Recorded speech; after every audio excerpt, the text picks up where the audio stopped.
Lecture, Practices to Develop Clairvoyance and Experiences in the Internal Worlds by Samael Aun Weor. Dear brothers and sisters, if we remain only theorizing, then we are going the wrong way.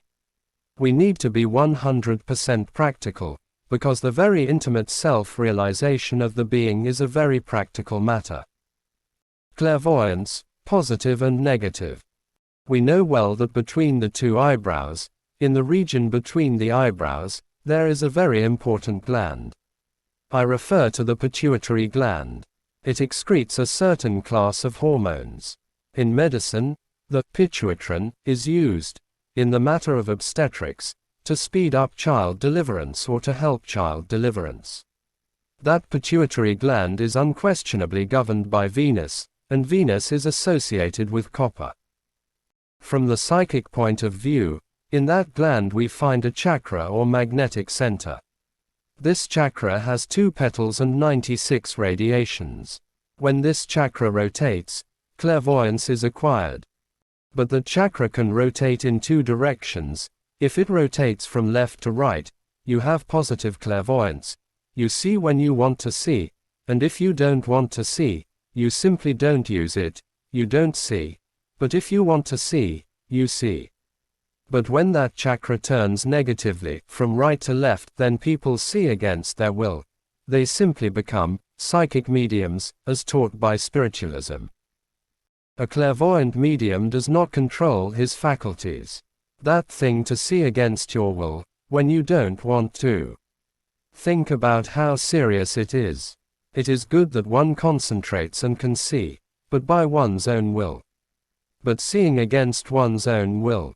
For instance, one is calm and suddenly a monster from the astral appears and attacks you, and if one is in the middle of a meeting with very decent people and such, and seeing that monster, one is surprised, screams a few times, shouts a few times, and runs off. People stare. You see, what happened? At best, they will take him to the psychiatrist and from there to the asylum. This is the case of the psychic mediums. So, we have to rotate that chakra from left to right, positively. To give you a better idea, that chakra should be rotated in the same direction as the hands of a clock when we see the clock face to face, not from the side, but from the front. If we look at it face to face, we see how it rotates. This is how the chakra should rotate, from left to right. It's easy to develop. Simply, one places a glass with water on a table, and sits comfortably. At the bottom of the glass one puts a small mirror, and also puts in the water a few drops of quicksilver or mercury. We well know, in occult science, the value of mercury. Put a few drops in that water, so that it is charged with mercury. Then, sitting comfortably, at a certain distance, one concentrates in such a way that the gaze passes through the glass, that it falls exactly in the center of the glass, in the exact center of the circumference. There is a mantra that must be pronounced. It is the mantra of the Isiac mysteries, pronounced Isis, divided into 2 syllables, Is, Is. The S is like a sweet and affable whistle. When you do it, when you sing it properly, it is clear that it rotates the frontal chakra from left to right. So, 10 minutes a day. Now, if someone could practice that exercise for 30 minutes a day, progress would be faster. The interesting thing about this exercise is that it can be practiced for 3 years in a row, without missing a single day of practicing it. It can be practiced, either during the day, at night, at the time you want, but practice it, and if one goes on a trip, well, one will have to practice it wherever one arrives, in the hotel, wherever, but do not let a day go by without the exercise. If someone had that tenacity in life, not to miss a single day, they would acquire clairvoyance. After around 15 or 20 days, in the water one begins to see colors of the astral light. Around 3 or 4 months, or 6 months, it all depends on the psychic development of each person. If a car passes by on the street, one sees a strip of light and also sees the car, moving on that strip of light. That strip of light is the street, and the car can be clearly seen moving on that strip. After a certain time, a little more or less a year, it will no longer be necessary to see exclusively the glass of water. However, you will still practice your exercise. After about 3 years, you will no longer need the glass at all. You will be able to see directly in the astral light.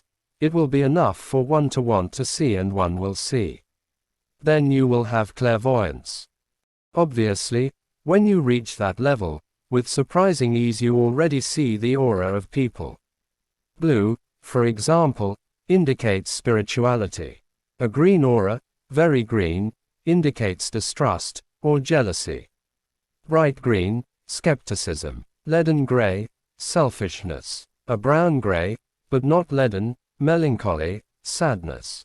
Flashing red, anger. The red color of blood, very dirty, lust. Black, hate. Yellow, intelligence. Orange, pride. Violet, transcendental, elevated mysticism, etc. So, the day comes when one sees the aura of people.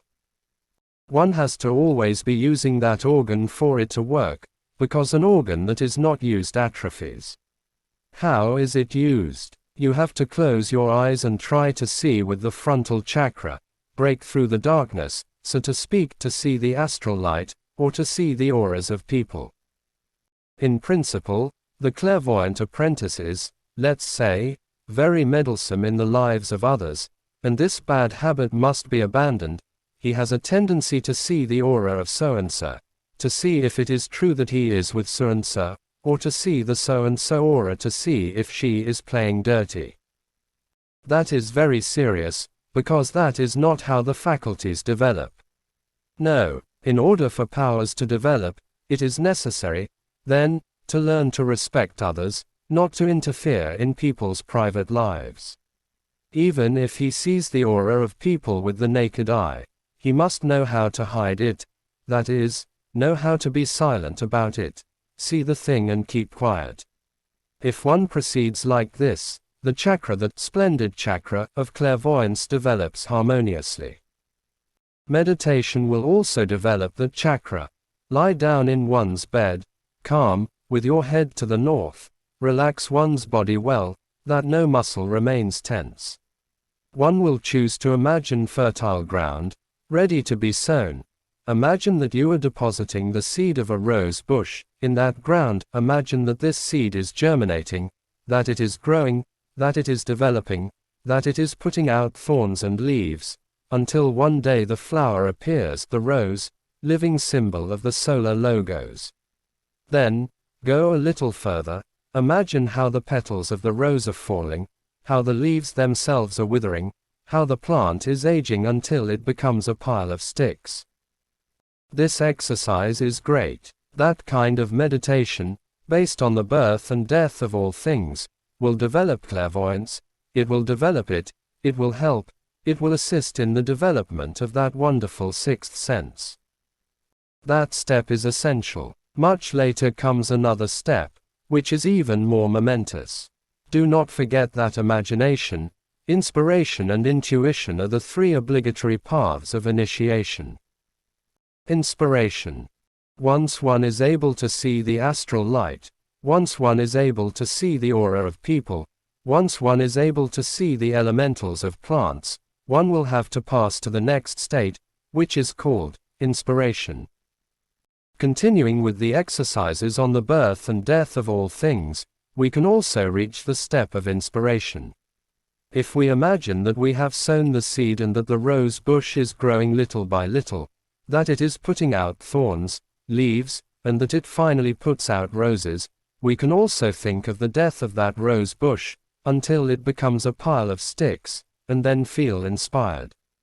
The rose bush has disappeared, but we must feel the inspiration in our hearts. That inspiration that leaves the process of birth and death in all hearts. That inspiration that is born from comprehension. One comes to know that everything that is born dies.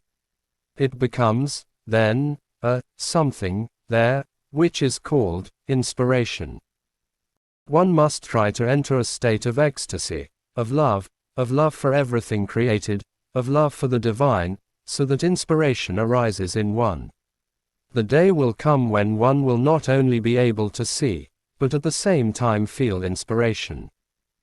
Through inspiration one reaches even deeper, because not only can one see a distant tree, or the elemental of a tree, but through inspiration one comes to feel with that elemental, one comes to feel the life of that creature in the heart.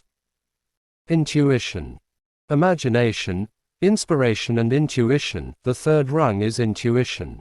When one is capable of imagining something, when one is capable of feeling inspired and shedding tears when contemplating that something, then one also feels something deeper, the voice of the silence, intuition, of which Helena Petrovna Blavatsky spoke.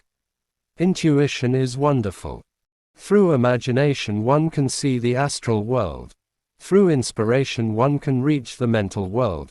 But intuition takes one much further. Intuition takes one to the world of pure spirit.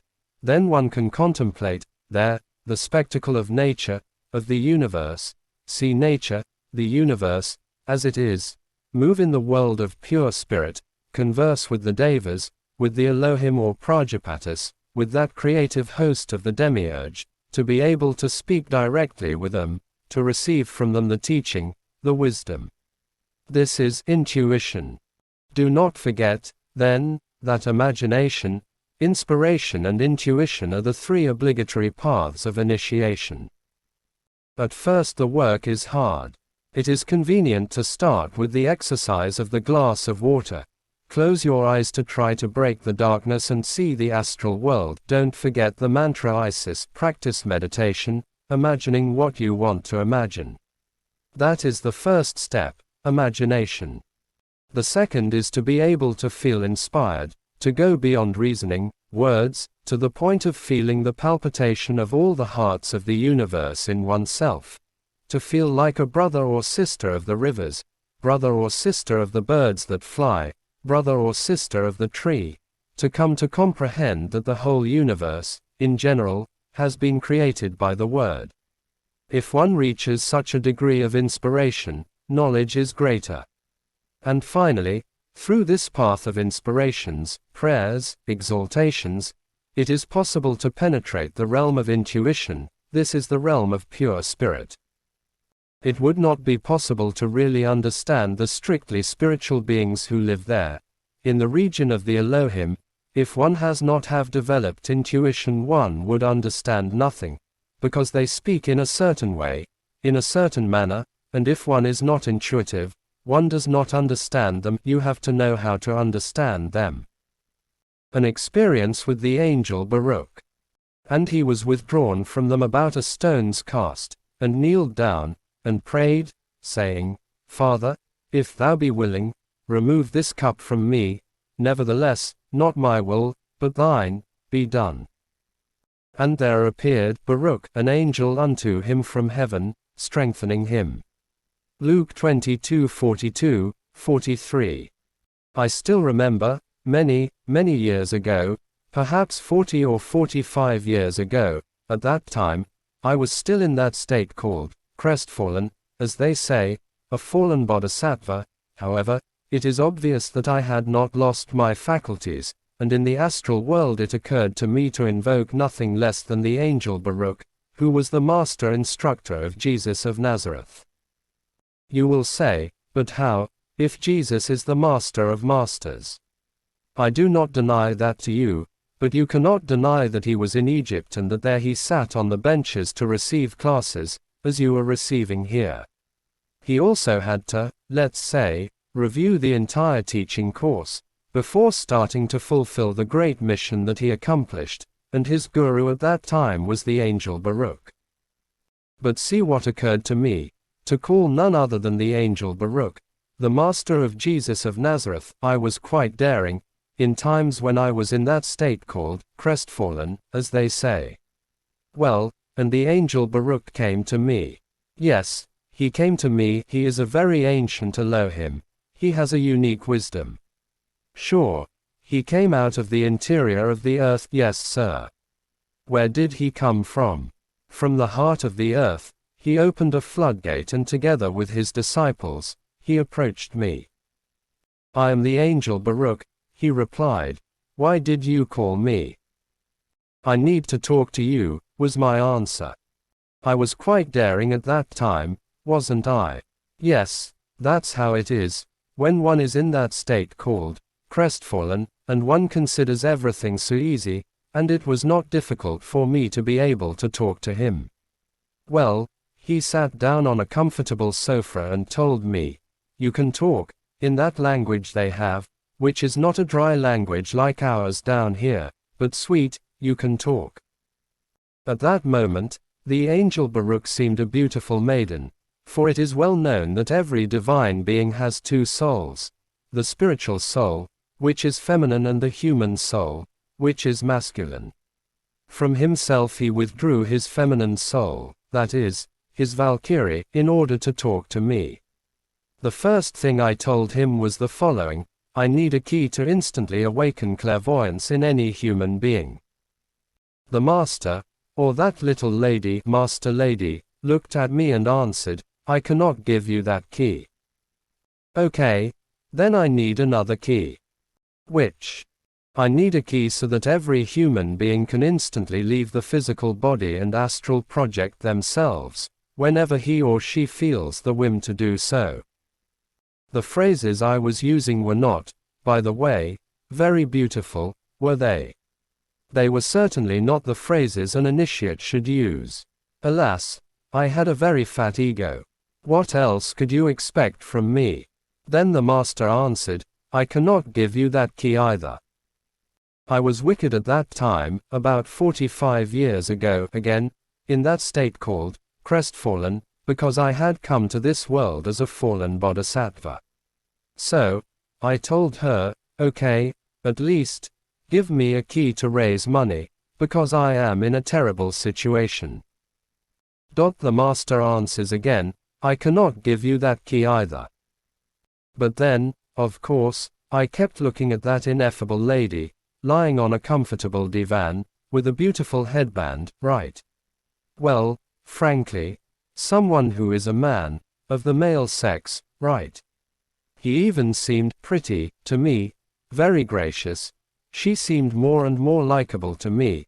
The only thing I did not tell her was that she was beautiful, but I did feel like she was very attractive, right? Well, finally, as I was contemplating her and she seemed more and more beautiful, and indeed, she looked very beautiful, but very soon I had to be surprised by something terrible. I did not expect that. It turns out that I was seeing the Valkyrie, the spiritual soul, which is feminine, but the master withdrew the spiritual soul of his superlative consciousness, and projected instead his human soul, which is masculine. By putting it forward, the change was verified, naturally. Then I found myself facing a terrible old man who threw lightning and thunder everywhere, with the scepter of command in his right hand. I was, therefore, scared, because contemplating an ineffable beautiful lady, who seemed pretty to me, and suddenly she transformed into a terrible male who shoots lightning and sparks, that was a terrible surprise. Then I comprehended that I was putting my foot in my mouth, that I had already put it deep in my mouth. Then I had no choice but to ask for forgiveness. Humiliated, I prostrated myself on the ground, biting the dust and asking for 50,000 pardons. Forgive me, I said, I will never have those kinds of thoughts again. The Venerable wrapped himself in his purple cloak, an ineffable Elohim, and then blessed me with the Gnostic blessing, and after blessing me he spoke with unique perfection. He told me, you are in bad company. He was referring to the egos I carried inside, which were not meek doves. And then he told me something else. There was a bit of disrespect, but as long as love persists, everything is fine. Of course, love forgives everything. I, then, bowed, prostrated, recognized my blunder. To that end, I had no choice but to humble myself. Well, he blessed me and left. And I kept looking at that perfection of that creature. His body, his hands, his purple cloak. His disciples, the other angels have as their disciples other angels immediately. They opened a gate, and they descended through there, towards the heart of the earth, and there. I was perplexed. Well, I had to correct myself. I had no other choice but to correct myself, to correct the word. That's where I started. I had the tendency to be talking about my body and everybody, and from that moment on I tried to look for perfection in the word. I began to correct myself, to speak more carefully, not to murmur about anyone, to tie my tongue, even though inside I was thundering, but shut up, speak strictly the truths. Well, from then on, I felt that this example was frightening for me. I resolved to change, but to really change. I comprehended that I was in the mud of the earth, that I was really in bad company, as he told me. A multitude of perverse eyes was loaded inside me, and it is obvious that I had to dedicate myself to dissolve those eyes. But how can one not do it, after having seen such an example? Now, when talking to the angel Baruch, if I had not had a spark of intuition, I wouldn't have understood. Why did he tell me, "You are in bad company"?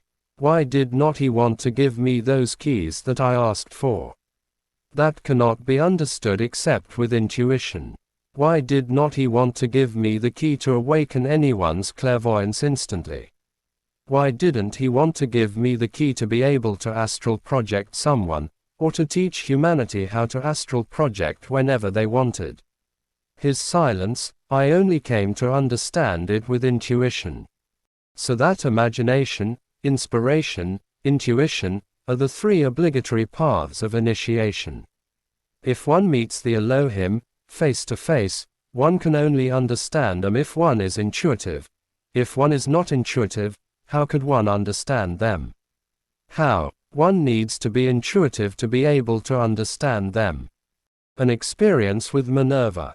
Many years ago, I had another extraordinary scene.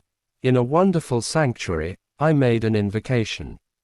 Exactly in the very center of the sanctuary there was a triangular stone supported on a column. Then I called Minerva, the goddess of wisdom. Suddenly, that triangular stone seemed to come alive. It shone, and in the center of that stone, Minerva's face appeared. Her response was concrete. She told me, "I am Minerva, the goddess of wisdom. What do you want from me?"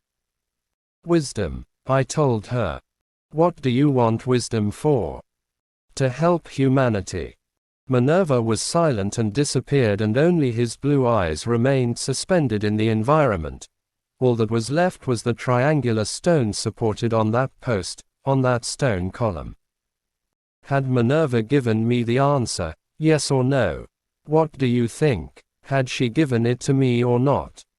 Of course yes. Remember that silence is the eloquence of wisdom.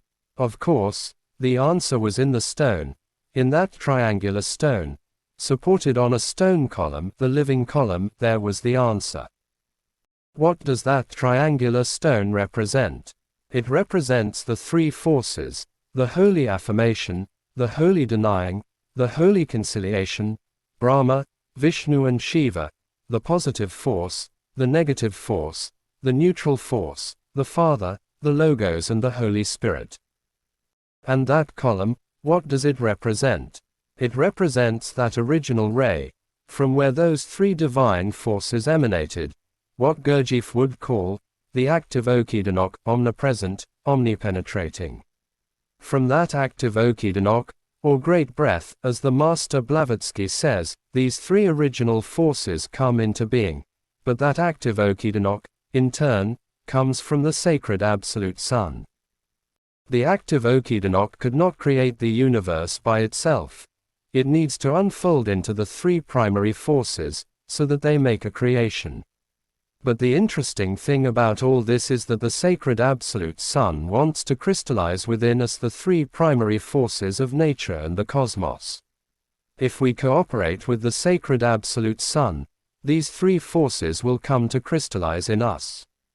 Then we will radically transform ourselves, we will have acquired wisdom. That was how Minerva answered me, and she answered me with silence, because silence is the eloquence of wisdom. That we really need to crystallize the three cosmic forces within ourselves. It is true, you know that the Holy Spirit, crystallizing within oneself, becomes the astral body, the mental body and the causal body. The Holy Spirit, crystallizing in us, makes us the gentle human, an intelligent, capable human. The Holy Spirit, crystallizing in us, made a Saint German, that wonderful man who astonished all of Europe during the 15th, 16th, 17th, and 18th centuries. The Holy Spirit, crystallized, is a Cagliostro, the man who transmuted lead into gold and made diamonds of the best quality. The Holy Spirit makes the gentle human, the wise human, intelligent. The Christ, crystallizing in us, makes a Jesus of Nazareth, makes a Hermes Trismegistus, makes a Gautama, the Buddha, makes a Quetzalcoatl, makes a Krishna, makes a Zoroaster or Zarathustra. And the Father, crystallizing in us, makes a real elder. In occult wisdom, understand by elder in knowledge, or real elder, the one who has managed to crystallize in oneself not only the Holy Spirit and the Logos, but also the Father who is in secret. So, if a human crystallizes the three primary forces within oneself, one has attained wisdom. What more can we want? So, brothers and sisters, Minerva's response was really extraordinary, wonderful, formidable, but if I did not have intuition, how could I have interpreted it? How could I have understood the voice of the silence? Minerva's response would have gone unnoticed by me. Fortunately, intuition helped me. Imagination. Thus, this is a precious faculty that must be developed in us. But let's start with the roughest scale, the lower scale, that of imagination. Let's continue later with the inspiration, before entering the realm of intuition. The exercise that I have given you for the imagination is simple. I have also given a mantra, I have also explained meditation, how to use the imagination, how to develop it. There are two types of imagination. There is mechanical imagination and there is cognizant imagination. Mechanical imagination is useless, it is fantasy, and fantasy is made up of the debris of memory, therefore, it is useless. It takes cognizant imagination, active imagination, intentional imagination. That kind of imagination, developed, is great, sublime. This type of imagination, developed, allowed Leonardo da Vinci to capture on canvas the Mona Lisa. By the way, much has been said about the Mona Lisa. Some suppose that she was the girlfriend of Leonardo da Vinci. Those who think so are wrong. When one looks at La Gioconda, the joyful one, another name for the Mona Lisa, and I invite you to reflect on this, to observe the picture of La Gioconda, one sees that it has nothing of courtship, nothing like that appears in it. It is a sublime painting. One looks at it, and feels an ecstasy, a something, in the heart, very different from the lower emotions. One feels a sublime something, as if one were face to face with a deity or an angel. In La Gioconda, there is nothing of voluptuousness, or eroticism, or coquetry, or anything that could resemble something human. There is none of that in La Gioconda. You need to be intuitive to understand what the Gioconda is. Leonardo da Vinci, in his Translucence, captured the image of La Gioconda. What he captured is not a fantastic image, he captured his own Divine Mother Kundalini. She is the one he painted on the canvas, she is his Divine Mother. What am I basing myself on? To tell you that La Gioconda is the Divine Mother Kundalini of Leonardo da Vinci. What am I basing it on? I base myself on the fact that I am an alchemist and a Kabbalist. If you look at the painting of the Mona Lisa, you will see two paths on either side of the central figure. One of those paths is spiral-shaped, the one on the left, and goes to the water. The other is a longer path. Instead of going to the water, it goes into a forest. There is the key. He who understands what the two paths are knows very well that Leonardo da Vinci painted the Divine Mother of his Kundalini. The spiral path that goes to the water is the wet path of alchemy. Some initiates, when they reach the legitimate state of real, true humans, in the fullest sense of the word, define themselves by the nirvanic spiral path, the wet path. They submerge themselves into nirvana, and there, in eternities of eternities, they take body sometimes, and they can take body on any planet of the infinite space, to take a step forward. So, they live, above all, in happiness, they are blissful. The others, those who choose the dry path, that is, the direct way, go into the forest of alchemy. And Leonardo da Vinci paints his Divine Mother Kundalini, between the two paths, that of the spiral, that is, the wet path, and that of the other, the direct path, which goes into the forest of alchemy. Obviously, only with the help of the Divine Mother Kundalini, one can advance in any of the two paths, be it the wet path or the dry path. The alchemists, speaking in symbolic or allegorical language, say that in the wet path the work can be done in 18 months, and that the work in the direct way, that is, in the dry path, can be done in 8 days. Naturally, we are speaking in symbolic numbers, but it turns out that, fortunately, we are alchemists, and we know the language of alchemists. Because of this we can emphatically affirm that Leonardo da Vinci's La Gioconda is his own Divine Mother Kundalini. And did he see her? He saw her. So, if he hadn't developed translucence, conscious imagination, how could he have seen her?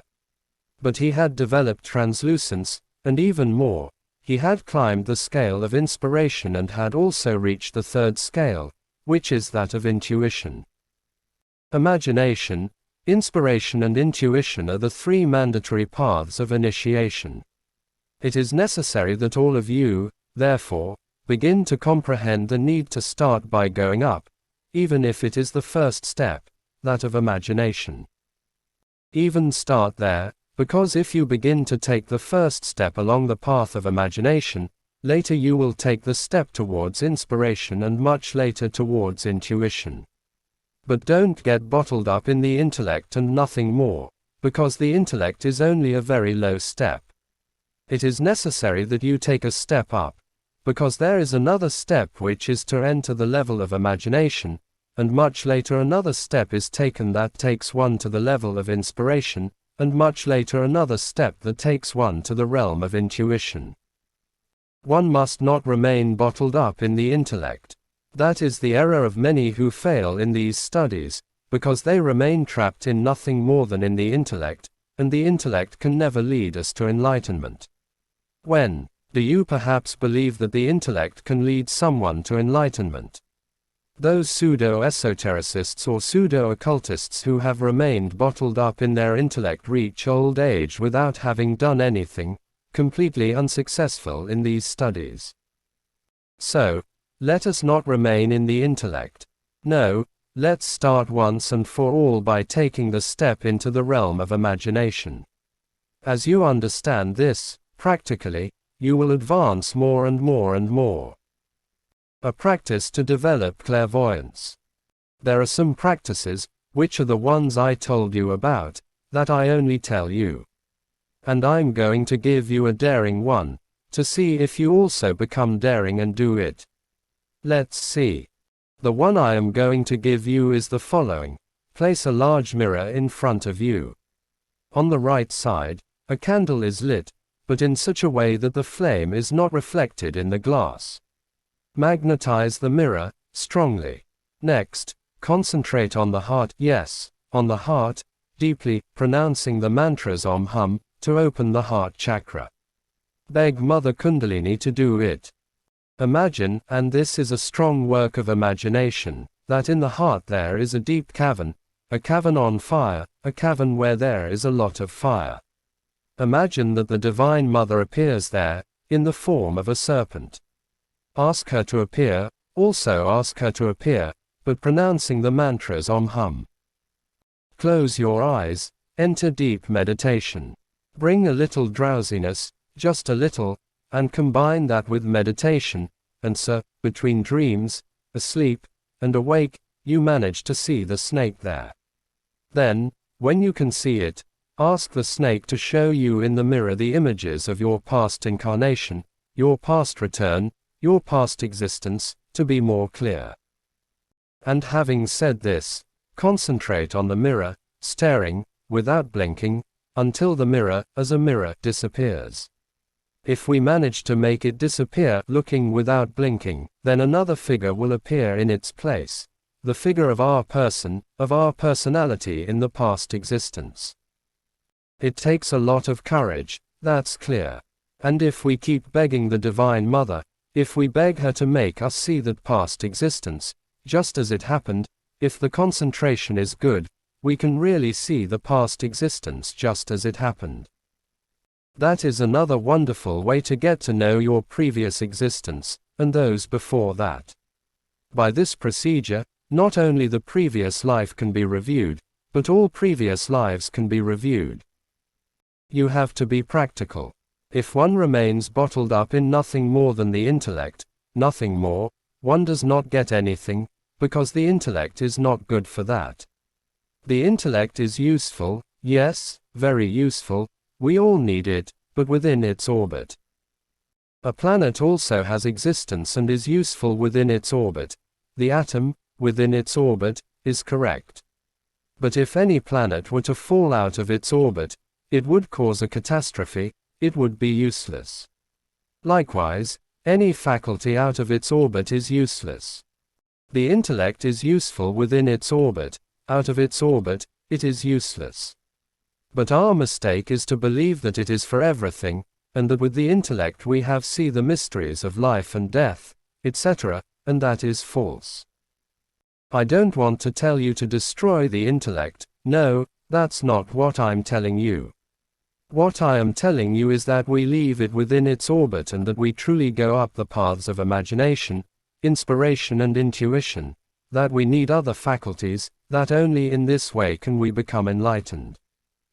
The intellect cannot lead us to individuality. The most it can do is sow in us the desire, the longing to get to know something, to check, to verify what we have studied, but it doesn't go from there. Therefore, to want it to go beyond that is absurd, it doesn't go beyond that, as absurd as wanting to remove a planet from its orbit. Any faculty is useful within its orbit, out of its orbit, it is useless. Let's leave the intellect in its orbit and appeal to the imagination.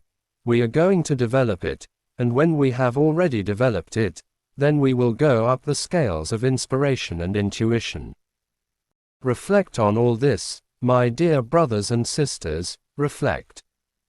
Unquestionably, with patience, one can go very far, really, very far in these studies.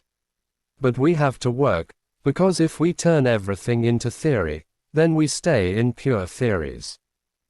Questions and answers. Let's see. Disciple, Venerable Master, I have a question. How we magnetize the mirror? Samael Aun Weor, concentration is needed to magnetize the mirror. Simply, to magnetize it, it would be enough to extend your hand over the glass, or rather, fight for your magnetic fluids to permeate the mirror. Just by wanting to do that, the mirror becomes impregnated with that magnetic fluid.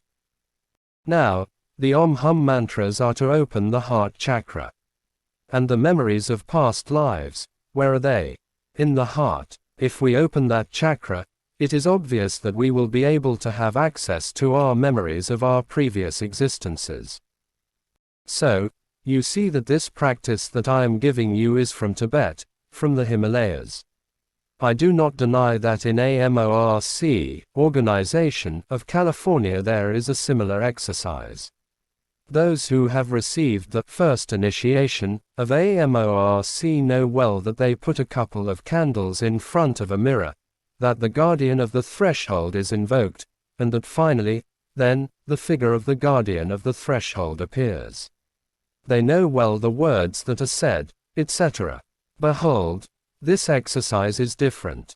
It may be somewhat similar to that exercise, but this exercise, or the practice that they give in AMORC, is nothing but a deviation from the Tibetan practice. I am teaching it to you as the Tibetans teach it in Tibet. 2 candles are not used, but only 1 candle, on the right side, but in such a manner that the flame does not reflect on the mirror, that illuminates it, but that it is not reflected. It takes a bit of courage, I don't deny that. Seeing the mirror disappear, and another person finally appears there, instead of the mirror, if you don't have your nerves well tempered, then collapse comes, you get the job, that is to say. Laughs, in short, you need to have courage, only in this way is it possible to remember previous existences. Well, I have already explained all these things to you and now, well, I would like you to ask. Let's see, talk there. Disciple, related to today's practices. The day or the hour, at what time should you do them? Samael Aun Weor, these practices are better to do at night. It's much better, it's more advisable. Let's see, sister, ask. Disciple, what time is better? Samael Aun Weor, well, the best thing would be at midnight, well. Yes, midnight is very favorable for esoteric or spiritual matters. Disciple, is it done sitting or standing? Samael Aun Weor, yes, one can sit comfortably, in front of the mirror. Disciple, and the candle?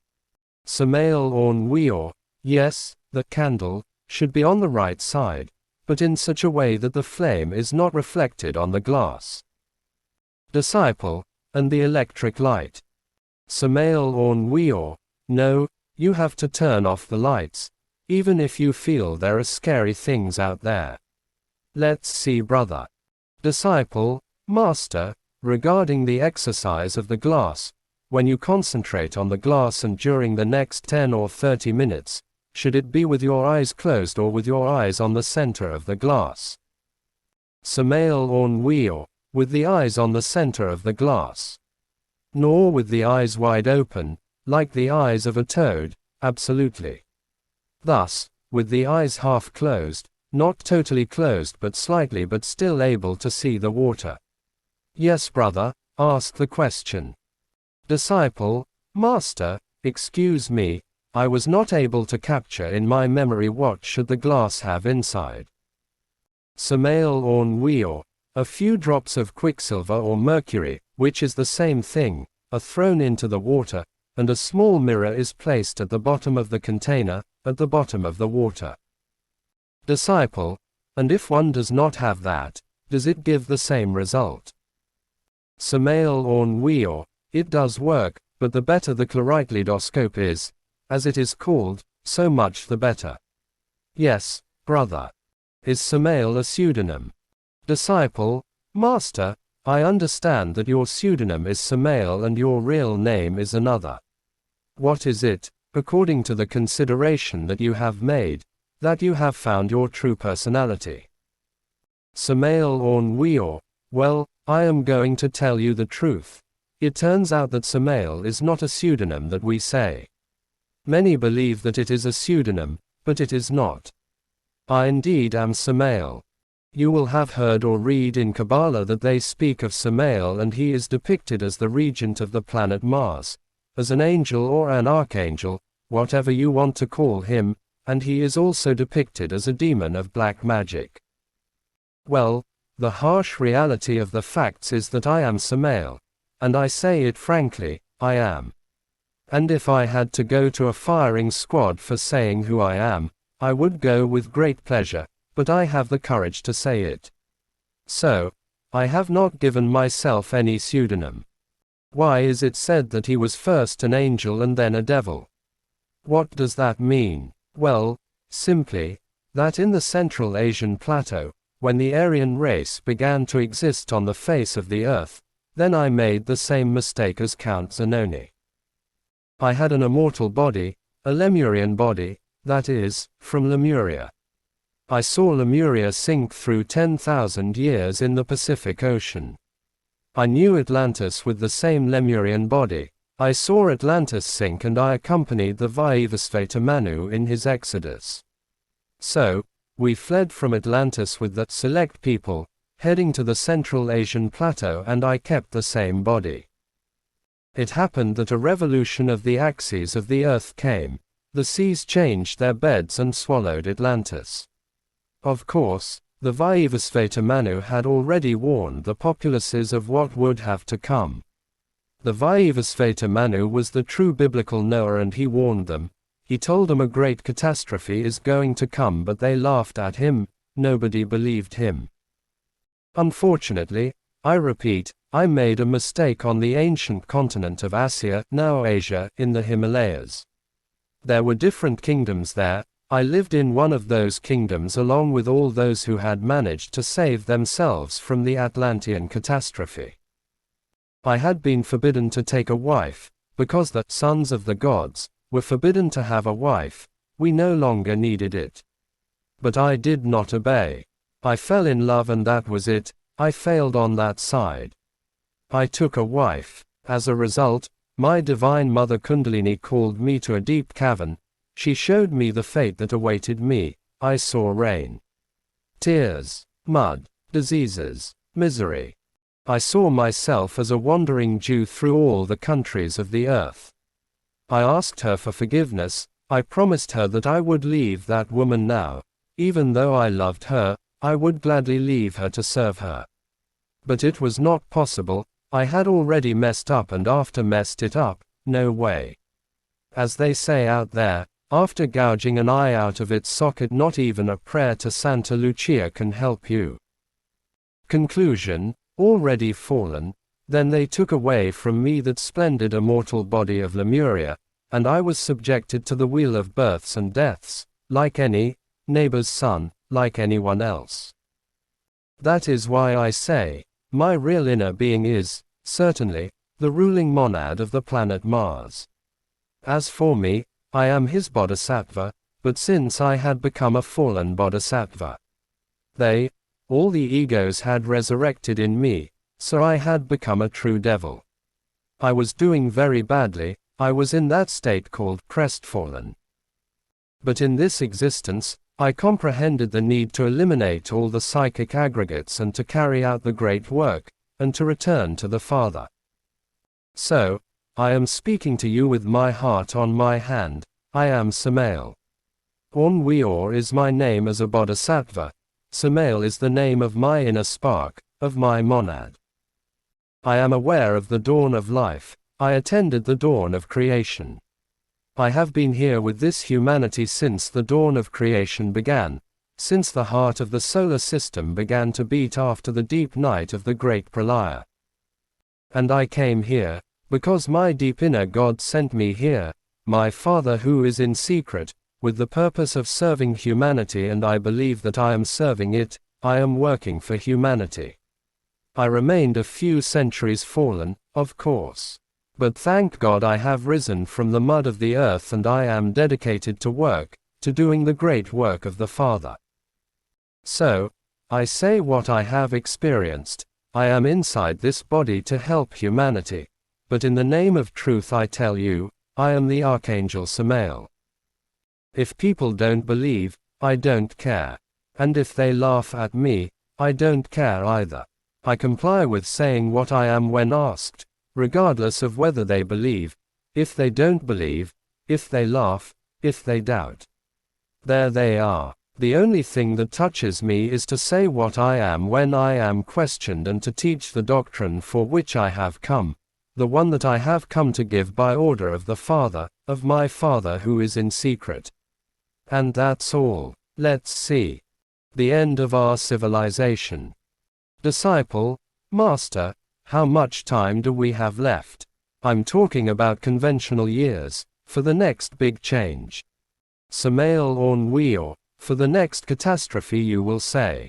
That is quite serious. What is it that the Holy Scriptures have said? That the day or the hour nobody knows, not even the Son, nor the angels of heaven, but the Father, only the Father knows it. But I have to say one thing, that the Gospel of Matthew is not wrong. Matthew according to science speaks clearly. When you see Jerusalem surrounded by armies. It also says, when you hear rumors of wars everywhere. Anyway, Matthew narrates all the things that are happening now. It's because the time is getting closer. So, then, it is clear that Jerusalem, that represents the whole humanity, is surrounded by armies, famines and pestilences everywhere, earthquakes of all kinds. This is clear, so the times of the end have arrived. I consider that soon there is the catastrophe. Speak, brother. Disciple, I will insist. Is there any relationship between our period of life and the plan of probable realization in order to achieve initiation? Samael Aun Weor, well, yes. Precisely. One of those many days I talked with my Divine Mother Kundalini and she told me, all is already lost. The evil of the world is so great that it has already reached heaven. And of Babylon the Great, the mother of all fornications on earth, not even a stone will be left upon a stone. Everything will be destroyed. Then I, somewhat astonished, said to her, well, then mother of mine, we are in a dead-end alley. Do you want to make a deal with me? These were her words. Yes, mother of mine, I do want to do it. Well, you open the dead-end alley and I'll kill them. And she is speaking in that language the Divine Mother. So there is no remedy, but there is another thing. We are opening the dead-end alley. Meanwhile, the Cosmic Mother eliminates them. There are the earthquakes, there are the catastrophes, there is everything talking, and finally, the great catastrophe will come. We are opening the dead-end alley. If you take advantage of it, then welcome, in good time. If you don't take advantage of it, there you go. I agree to open it. What are we opening it with? Well, with the teachings. I'd have El Hayam Poseidon the sea god. And what did Vaivasvata Manu do in his time, in his epoch? What did Vaivasvata Manu do? Well, he did what I'm doing right now. He also made an army, which was the army of the yellow face or glowing face as they called it at that time, to differentiate it from the army of the tenebrous face. People of goodwill came to the teachings. People of goodwill dedicated themselves to destroying the ego, dedicated themselves to work on themselves, and at the right time, when the great catastrophe was approaching, the Vaivasvata Manu brought out his people. As I told you, I witnessed that. So, with his people, we went out and found a way wherever we wanted. We fled and finally we ended up on the Central Asian plateau. That's how it was done. When the lords of the tenebrous face woke up and saw what was happening, the earthquakes and the water that was invading everywhere, they went to look for their planes and, well, they just couldn't find them. Why? Because our people had already destroyed them, otherwise they would have followed us with their planes. However, they tried, despite everything, to pursue us and even killed some of the masters, but they perished in the waters.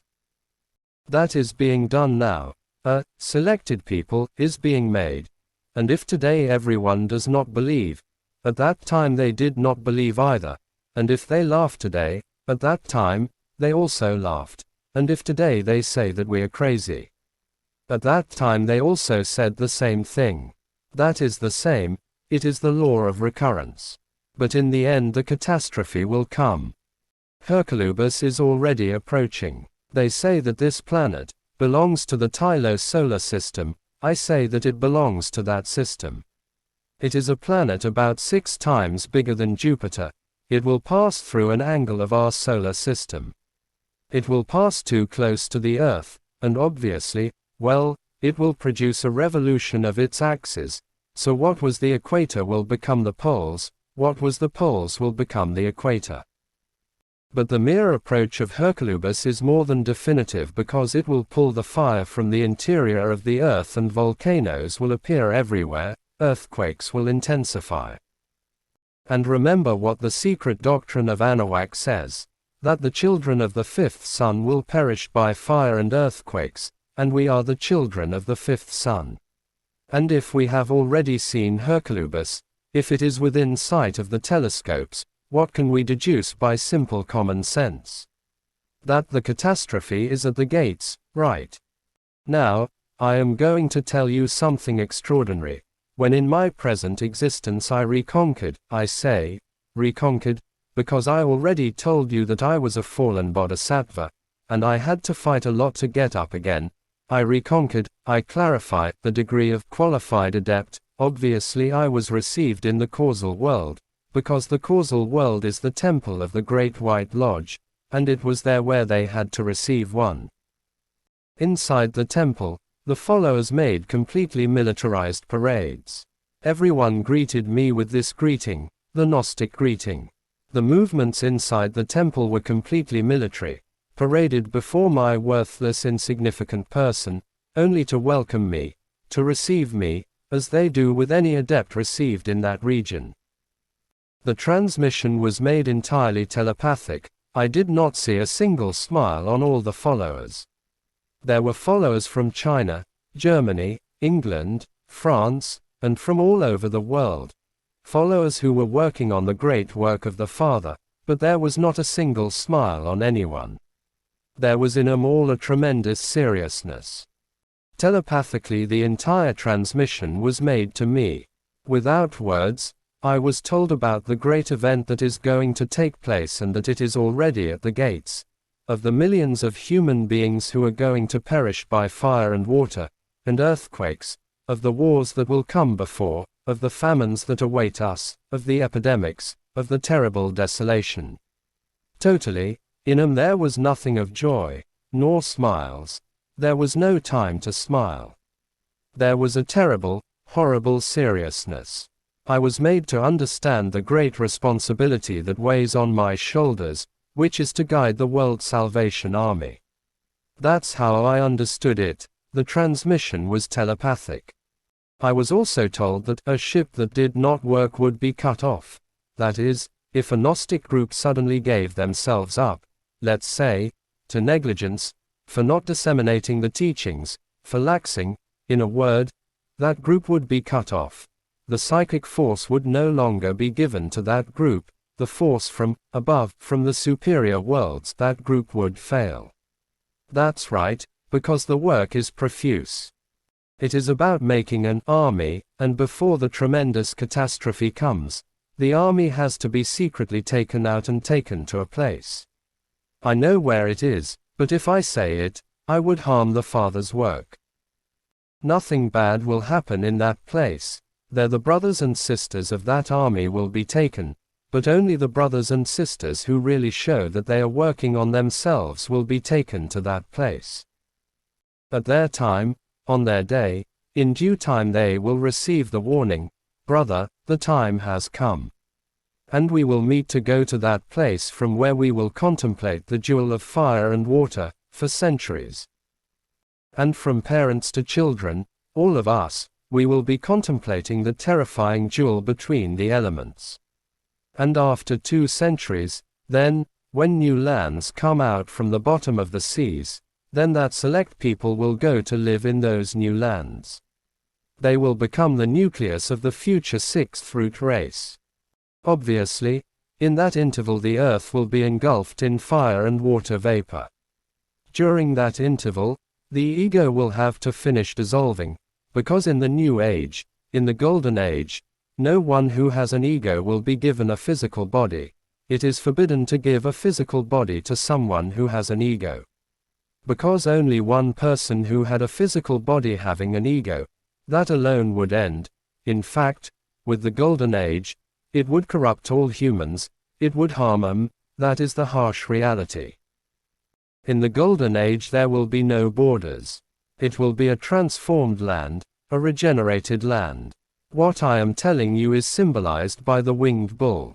That winged bull, symbol of a regenerated earth, is also the symbol of the Gospel of Luke.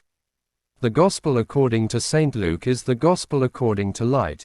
It is the solar Gospel, the Gospel for the future Golden Age. The Golden Age is not in a few million years. No, it is at the gates. It is now in Aquarius, and we are already in Aquarius.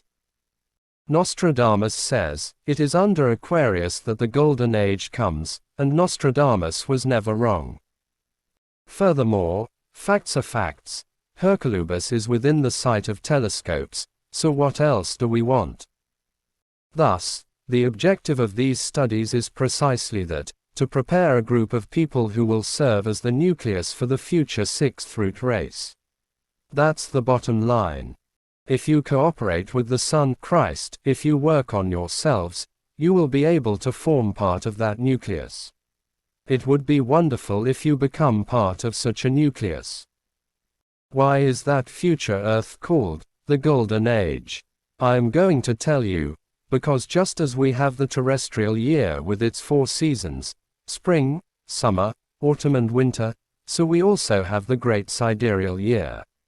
Our solar system has to move around the entire zodiacal belt, go around the entire zodiacal belt, and when it returns to the original point of departure, the sidereal year has ended. The sidereal year also has 4 seasons: spring, the Golden Age; summer, the Silver Age; autumn, the Copper Age; winter, the Iron Age. Now the Sun, with its solar system, returned again to the age of Aquarius. It was Aquarius where it began its journey around the zodiac, but it has since returned to Aquarius. So, the catastrophe is now in Aquarius. During the trip itself, the axes of the Earth are revolutionizing, they are going backwards. Today the magnetic pole no longer coincides with the geographic pole. If we leave in a plane heading for the North Pole, when we arrive exactly at the pole the needle will be crazy. But if we then go down vertically, to our surprise, we will find that the pole is not there. Why? Because the geographic pole no longer coincides with the magnetic pole, the poles have shifted. That is the reality of the facts. With the arrival of Herculubus, the revolution has just taken place and the catastrophe comes. The catastrophe is at the gates, but people hearing do not hear and seeing do not see. Many years ago, when I was very young, what I am telling you here was revealed to me in the superior worlds. Then I knew that I had to fulfill this mission, and I saw myself here, before you, before the groups, telling you what I am saying now. And with my clairvoyant faculty I also saw Herculubus, and I saw myself through time, how later it would be my turn to speak to you, to tell you this. And I saw that many believed me and that many others paid attention to me but did not believe me, they doubted me, they laughed.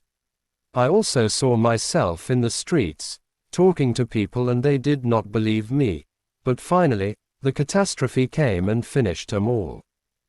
So what I am telling you will come to pass. That's how I told the Atlantines and they laughed, and the day they found themselves, in the thick of it, as they say out there, in the catastrophe, they wanted to follow us to see if they were saved. It's late, we told them, and we left before they woke up. Disciple, Master, I am from a small town called Santiago del Mar, and there are some caves that are found all the way out, and there are some paintings of the Atlantines, but wonderful paintings, Master. Samael Aun Weor, formidable, extraordinary, impressive. So, the Atlantines reached a degree of civilization even higher than the one that currently exists. Now USA and Russia are very proud with those rockets they shoot to the moon. So much effort to be able to go just on the moon. They look like real circuses. Space circuses. The Atlantean rockets, I myself knew the Atlantis rockets, I myself would arrive at a restaurant that was then called Caravansen, and from there, through the windows, I could see the field where those rockets were launched. And the Atlantines who were taller than the Aryans. What a racket they made when the rockets that went out to the moon were launched. And those rockets went out to the moon. And they were not simple rockets to the moon, but atomic rockets that did not need to be moved by liquid fuel, but atomic, and others moved by solar energy, and crews left for the moon, or for Mercury, for Venus or Mars, etc., etc. They had a superior civilization, better automobiles, they could sail or they could fly powered by nuclear energy, they achieved atomic lighting. That is, they reached a very high level of civilization. And what came of all of that? Today the wise feel that they are the only ones. There has been no one greater than them. They feel to be Mother Goose or Tarzan's daddy. To that end, they are grounded. The harsh reality of the facts is that nothing was left of Atlantis. Let's see.